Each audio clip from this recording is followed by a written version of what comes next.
Okay, you guys, hopefully, I can't tell if there's like a weird light or going on or what, but hopefully it's okay. Is it the right way? Yeah, I think it's the right way. Okay, so I am not going to be able to answer every single question that you have tonight.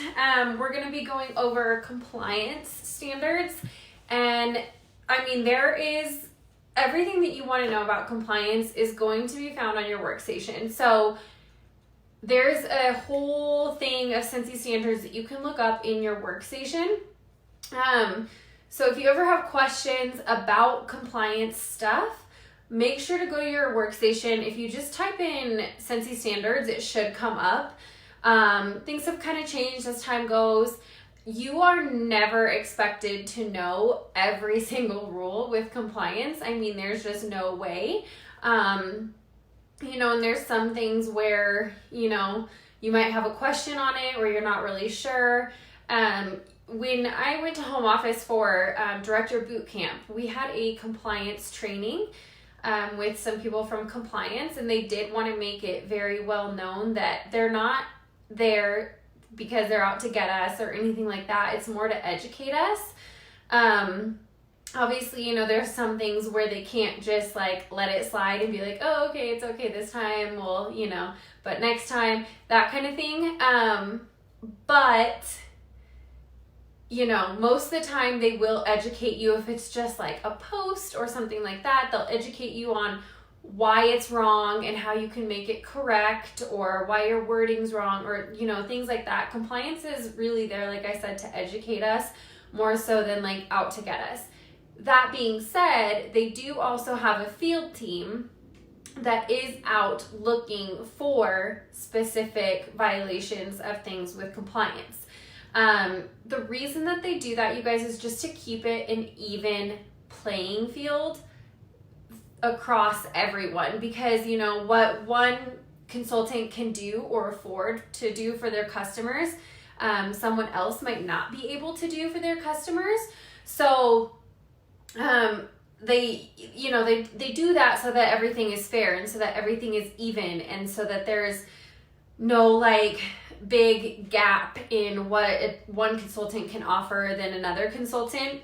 But like I said, you guys, they're not there like out to get you, like, oh my gosh, I'm gonna get her and like she's gonna be in trouble, that kind of thing. That's not what compliance is for, like I said. So I'm just gonna go over some basic stuff. If you have some questions on any compliance things, please make sure to put it in the comments. I will try to get it. I just brought up the video on my computer, so hopefully I can also see like if you are writing a comment or question.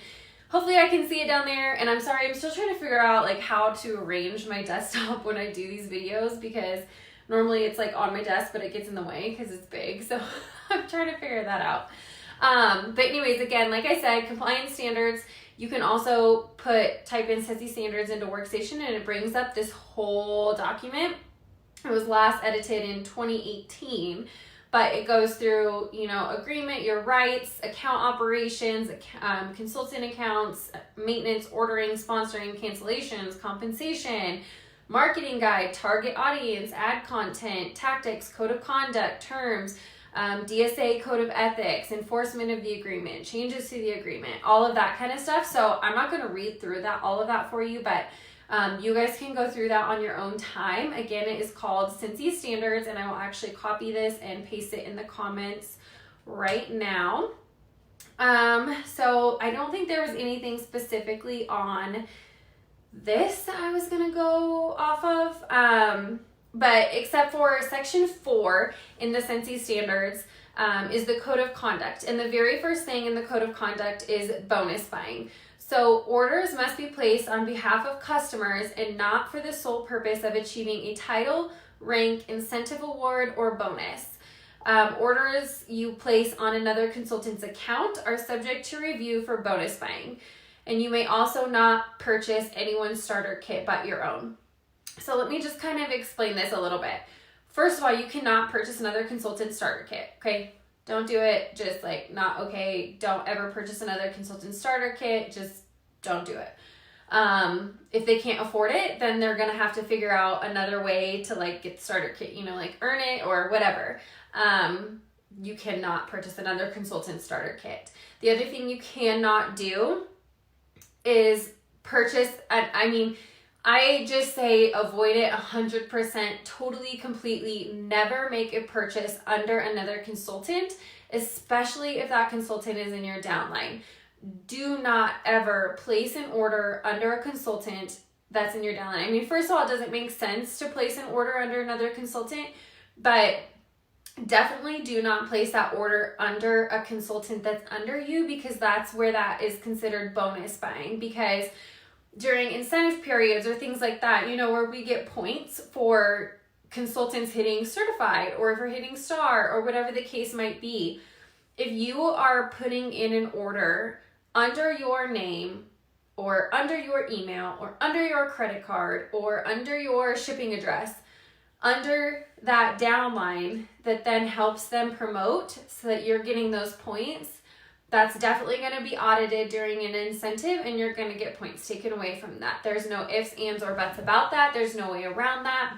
So just do not ever place orders under someone that is on your team. I don't know why you would place orders under someone that's not on your team either, but just do not ever place orders under another consultant except for yourself. Ever.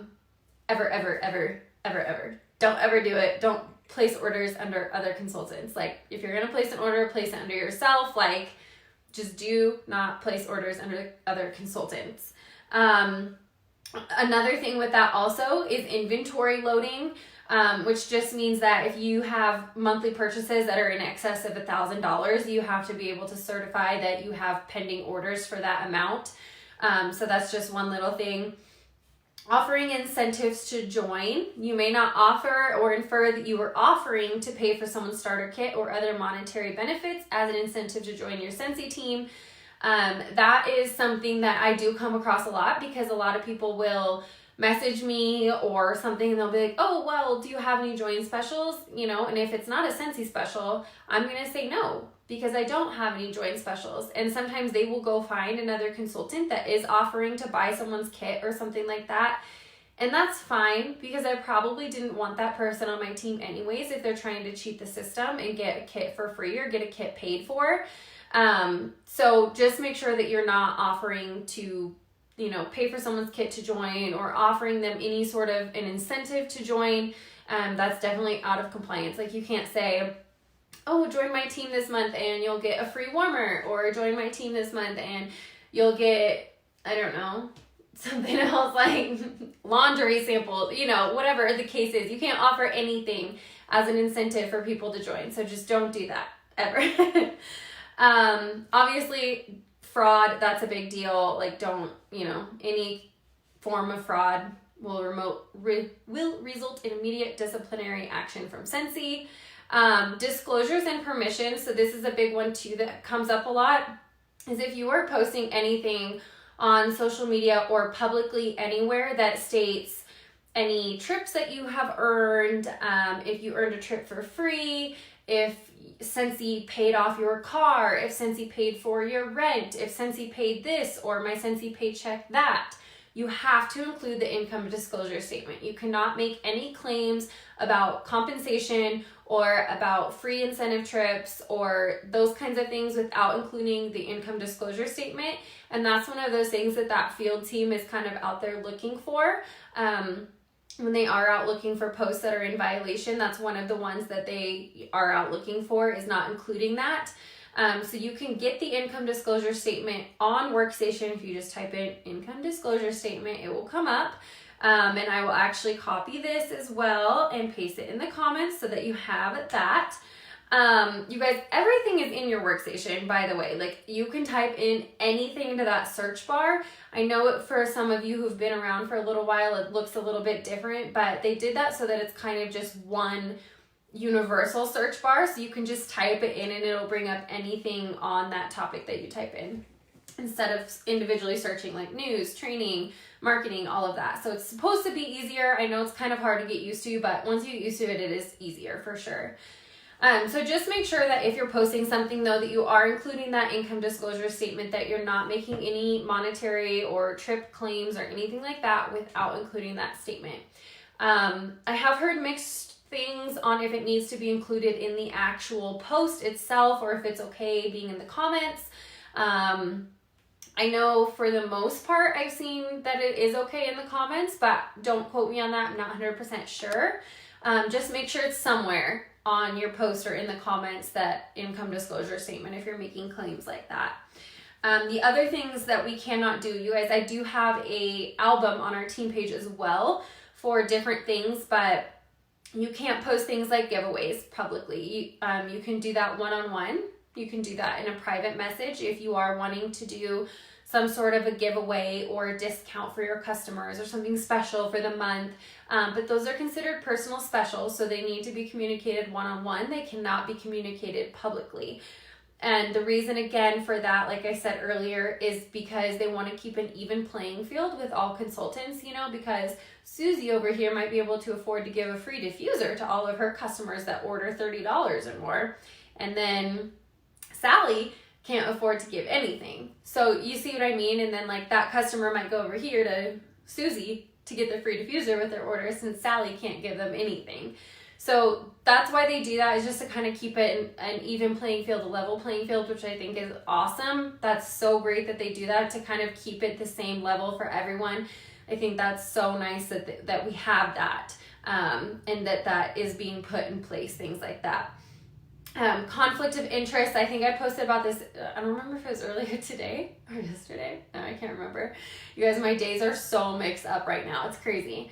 So conflicts of interest, you can't use your Scentsy contacts, customers, hosts, or other Scentsy consultants that you have met through Scentsy to benefit another non-Scentsy venture. So say for instance, like I met Paige through Scentsy. I only know Paige through Scentsy. Like I didn't know Paige before she joined my Scentsy team. So I can't then go and promote, I don't know, if I sold Pampered Chef, like I couldn't go bring up Pampered Chef to Paige because I only know Paige through Scentsy. If Paige was my friend before Scentsy, that's fine, but Paige wasn't my friend before Scentsy, so I cannot promote my other XYZ business over here to Paige because I met her through Scentsy. You cannot cross-market, so promoting other companies or products together with Scentsy's opportunity. So you can have parties with other people from other direct selling companies. Like if you want to get together with a unique consultant and you guys are each promoting your own thing, that's fine. But you yourself cannot have a party where you're promoting both Scentsy and unique or something like that. You have to just promote one or the other.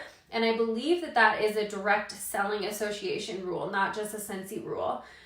Cross-promoting, same thing, attempting to recruit Scentsy consultants for other direct selling business ventures, either directly or through a third party, and selling to other consultants, again, like I just mentioned, can't do that. Participating in other direct selling ventures, Scentsy does not encourage it. Neither do I. I'm never going to encourage you to be in two companies at once because you cannot give 100% to two things, you guys. Let's be real. Okay? I know I keep saying I'm going to do a video about this sometime because I have done one in the past, but I think it's a really important topic to talk about. But obviously, we don't encourage it, but you can. We can't stop you. But you and members of your immediate household may be a host or distributor for another direct selling venture, but you cannot, again, cross-market. You cannot cross-promote or sell products or services from other direct selling ventures to Scentsy consultants. And because of actual potential conflicts of interest and the significant damage that may occur as a result of cross-promoting, Scentsy may grant the request of your frontline who seeks to roll up to your immediate upline. So again, cross-sponsoring, cross-promoting, any of that, not okay. Tampering with labels and packaging, you can't do that. Targeting other direct sellers, you cannot solicit sales representatives from another direct selling company, all that kind of fun stuff. Okay, so that's in the Scentsy Standards that I posted in the comments. I think that's what I just had pulled up. There's another one. I'll post this one too. And then, you guys, I know I am so sorry that I talk so fast during all this stuff. Okay, so the Disney stuff, that has its own set of rules because Disney has their own rules for that. I'm not 100% clear on all of the Disney rules, but there's also a document in Workstation for those rules. The big thing that I would say is you can't mess with the images. So if you're getting an image of one of the Disney items on the marketing tab, you cannot like edit it or add things to it or crop it or do anything like that. Like don't put your logo on it if it's a Disney item or a licensed item. That would be the big thing that I would say. Just kind of avoid doing that. I don't know if the rules have changed, but definitely avoid doing that. And you can also not promote to Disney customers. That's one of the really big rules that Disney has with us. And that's a Disney rule. That's not our rule necessarily. So that's like, you cannot go, and this happened a lot with like the Nightmare Before Christmas warmer. You can't go and post about the Nightmare Before Christmas warmer on a Disney fan page. Like that is definitely not okay. And it's definitely not okay to have your friends do it either. Make sure that your friends aren't posting your link on Disney fan pages, anything like that, because you can definitely get in trouble for that, even if your friend is just posting it. So make sure that you're not doing those kinds of things. And I will, again, post this for you, the Disney rules, okay? And then, claims about product safety would be another point that I want to make. Certain things like the Salt Rock warmer, I don't know if you can see it, but this one, the Salt Rock warmer, we can't make claims about the benefits of a Salt Rock warmer because technically that's not what our product is tested for. Our product is just tested as a warmer. It's not tested and proven for, you know, helping breathing and positive ions and all that crazy stuff that Salt Rocks are supposed to help with. We cannot personally vouch for that because Scentsy has not tested it for that. That's not what Scentsy tested it for. Same things with like our oils, you know, people say like, oh, this one helps when you have a cold, or this one helps when you're sick, or this one helps with pain, or this one helps with migraines, those kinds of things. You can't make claims with that because that's not what Scentsy tests our products for. So you can't make any additional claims about any of that kind of stuff that Scentsy hasn't posted and said about the product itself, if that makes sense. So there is also a video on product claims and all of that. And the Scentsy Standards, again, this is all in Workstation. So just don't forget that. I will copy this and post this. Has anyone had any questions? I don't see any questions, but we'll see. Oh, that's the Disney one again. No. Okay, giveaways. Personal specials. So like I said, giveaways, personal specials, you can do them, but you need to do it privately. So you cannot do raffles, drawings, contests, games. Public includes social media, including private groups too, and secret pages. So you're not supposed to be posting this in your VIP pages. Newspapers, magazines, online classifieds, signs or banners at events, Google Forms, where the link is shared publicly. If you share a Google link publicly, obviously not okay. And then, I mean, you can do it in person, email, direct or private message, telephone, or direct mail. You're definitely allowed to do it like that if you want, but obviously giveaways, again, it's not something that everyone can offer. So you're not supposed to be posting about that publicly. If you have questions, again, you guys, about any of this, please let me know. Claims about product safety. I just did this one. Copy and post. Okay. Personal specials, again, that's kind of the same thing as the giveaways that we just went over, but advertising publicly, you cannot advertise free shipping, host exclusive starter kit offers, mystery host offers, non-Scentsy products, personalized bundle and save options, and presentation decorations and gift wrapping. I know that they've kind of gotten a little more lenient with like the whole presentation decorations and gift wrapping, and I don't even know exactly how that works. It's like if it's 10%, it can't be more than 10% of the value of the Scentsy products, I believe. Don't quote me on that. I just avoid kind of doing stuff like that, or I will only post it if I see someone else doing it. And even if you see someone else doing it, you guys, if you see a superstar director posting something, that doesn't mean that they're right. Like, I know I am 100% not right all the time. And so just because you see someone else posting it does not mean that it is okay or that it is correct just because they're posting it. So don't think that, because that's not always how it works. Nobody, like I said, is going to know all of these rules all of the time or anything. Compliance as far as fairs and shows. You can do vendor events, but you cannot do a permanent location. So it has to be a temporary event. And that means like, I don't know, like a mall. You can't set up like a booth in a mall because that's not considered temporary.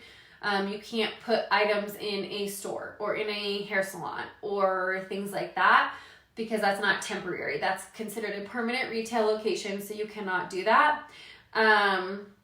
If you have questions about that though, you can email compliance or you can submit a ticket. If you have questions about a certain event that you're wanting to do, feel free to shoot them a support ticket and they'll get back to you and they'll tell you yes, no, why or why not, that kind of thing.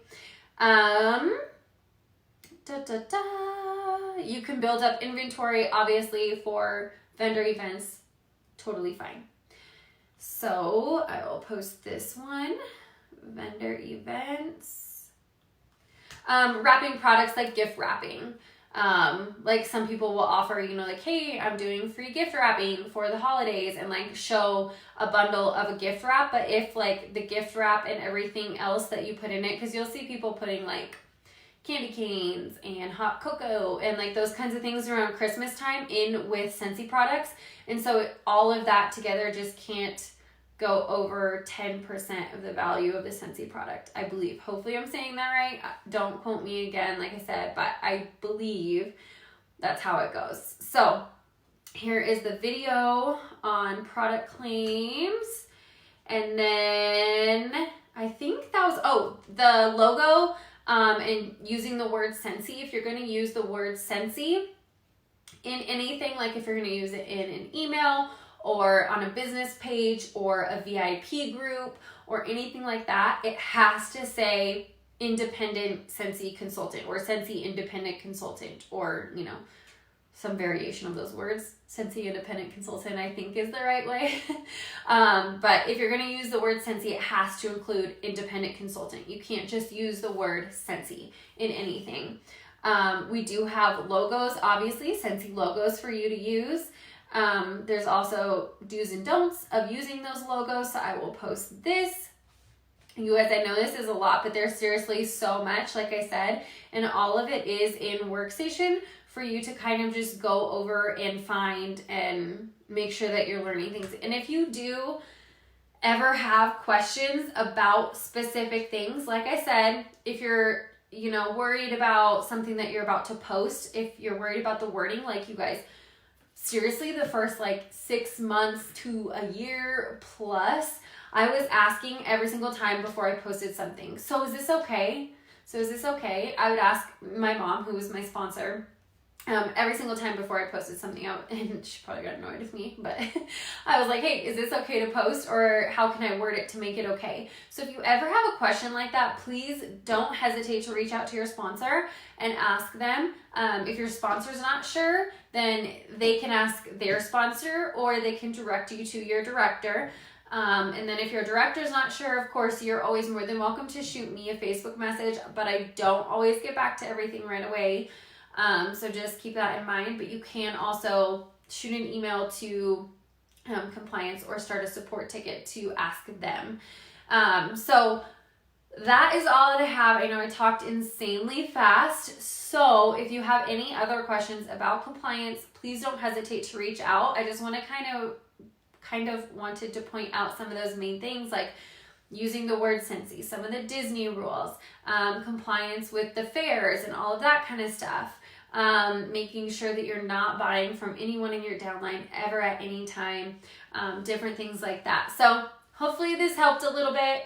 And I will also be going live Wednesday for Work It Wednesday, so stay tuned. I think the next topic that everyone wanted to cover was branding and marketing. So hopefully I will get to go over that on Wednesday, so stay tuned. And I hope that you all have had a happy Monday and have a great, fabulous, wonderful week. All right, I'll talk to you later.